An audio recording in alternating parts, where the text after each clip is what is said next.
আলাইকুম। এসএসসি 2025 আজকে তোমাদের রেজাল্ট দেওয়ার কথা। তো তোমরা কিভাবে রেজাল্ট দেখবে বিস্তারিত ভিডিওতে জানতে পারবে। চলো শুরু করি। তোমরা প্রথমে এডুকেশন বোর্ড বাংলাদেশ এই ওয়েবসাইটে আসবা।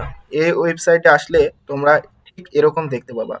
এখানে তোমাদের এক্সামিনেশন এই অপশনে তোমরা যে এসএসসি দাখিল যে পরীক্ষা দিয়েছো সেটা সিলেক্ট করতে হবে। করার পর ইয়ার এখানে 2025 লিখবা।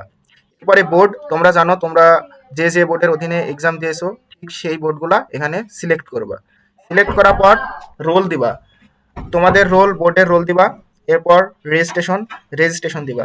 দেওয়ার পর এখানে যে অঙ্ক আছে 8+1 9, এটা প্রতিবার চেঞ্জ হবে। তোমাদের বেলায় যেটা আসবে ঠিক তোমরা সেটা দিবা।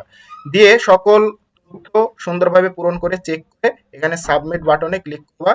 এরপরে তোমরা তোমাদের রেজাল্ট দেখতে পাবা। তোমাদের রেজাল্ট এখনো বের হয়নি, দুপুর 2টার সময় পাবলিশড হবে। তোমাদের যে নিয়মে বললাম ঠিক এই নিয়মে তোমরা সাবমিট করে রেজাল্ট পেয়ে যাবে। সকলকে ধন্যবাদ।